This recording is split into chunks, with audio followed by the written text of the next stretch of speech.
Cordial saludo, apreciadas familias, jóvenes y niños. En este momento de encuentro personal con el Señor, vamos a hablar de la gravedad del pecado, pecado mortal y pecado venial. Iniciemos en el nombre del Padre, del Hijo y del Espíritu Santo. Amén. Conviene valorar los pecados según la gravedad.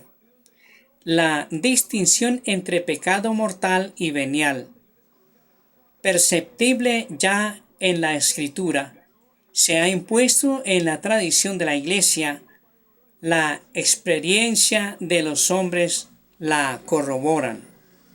El pecado mortal destruye la caridad en el corazón del hombre por una infracción grave de la ley de Dios, aparta al hombre de Dios, que es su fin último y su bienaventuranza. Prefiriendo un bien interior, el pecado venial deja subsistir la caridad, aunque la ofende y la hiere. El pecado mortal, que ataca en nosotros el principio vital, que es la caridad, necesita una nueva iniciativa de la misericordia de Dios y una conversión del corazón que se realiza ordinariamente en el marco del sacramento de la reconciliación.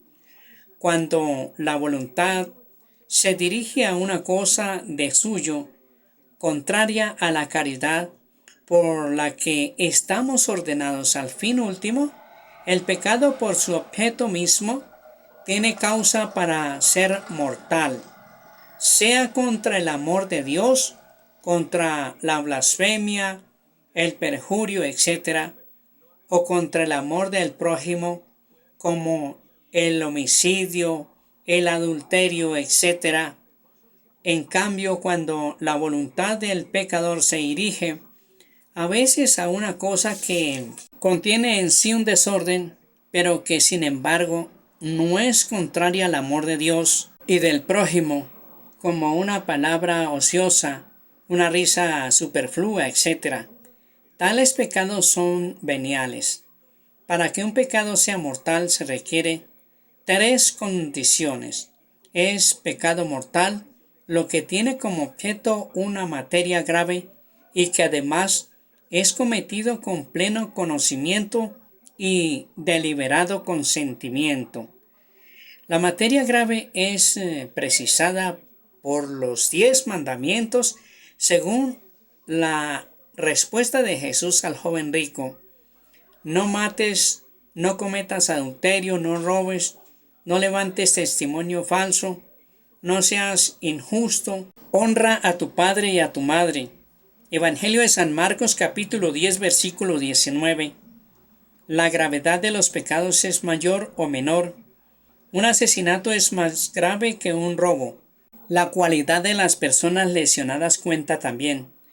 La violencia ejercida contra los padres es más grave que la ejercida contra un extraño. El pecado mortal requiere plena conciencia y entero consentimiento. Presupone el conocimiento del carácter pecaminoso del acto, de su oposición a la ley de Dios. Implica también un consentimiento suficientemente deliberado para hacer una elección personal, la ignorancia afectada y el endurecimiento del corazón. No disminuyen, sino aumentan el carácter voluntario del pecado. La ignorancia involuntaria puede disminuir si no excusas la imputabilidad de una falta grave, pero se supone que nadie ignora los principios de la ley moral que están inscritos en la conciencia del hombre. Los impulsos de la sensibilidad, las pasiones pueden igualmente reducir el carácter voluntario y libre de la falta, lo mismo que las pasiones exteriores o los trastornos patológicos. El pecado más grave es el que se comete por la malicia, por elección deliberada del mal. El pecado mortal es una posibilidad radical de la libertad humana como lo es también el amor.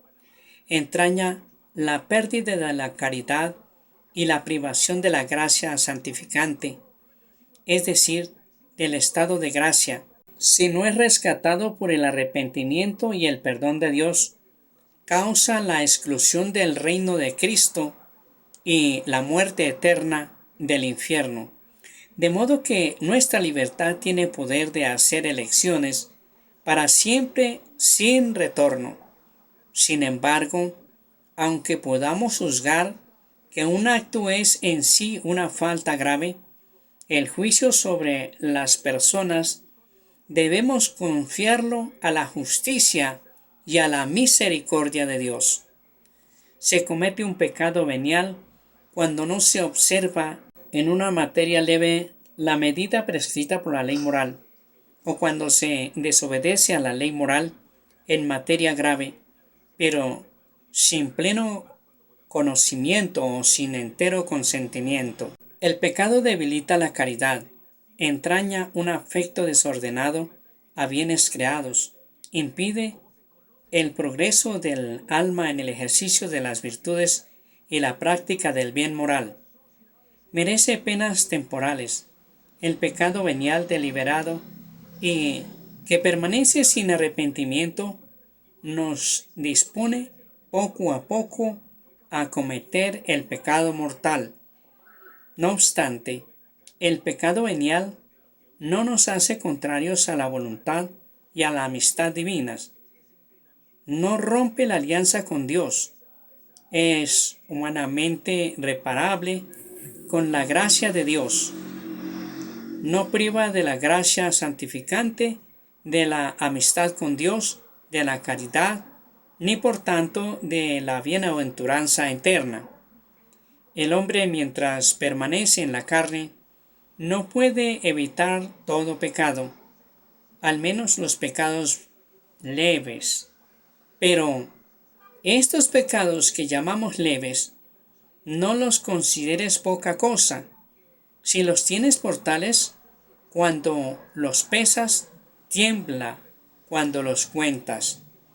Muchos objetos pequeños hacen una gran masa. Muchas gotas de agua llenan un río. Muchos granos hacen un montón. ¿Cuál es entonces nuestra esperanza? Ante todo, la confesión. El que no confiesa sus pecados no es perdonado. El que blasfeme contra el Espíritu Santo no tendrá perdón nunca, antes bien será reo de pecado eterno. Evangelio de San Marcos capítulo 3 versículo 29. No hay límites a la misericordia de Dios, pero quien se niega deliberadamente a acoger la misericordia de Dios mediante el arrepentimiento, rechaza el perdón de sus pecados y la salvación ofrecida por el Espíritu Santo. Semejante endurecimiento puede conducir a la condenación final y a la perdición eterna.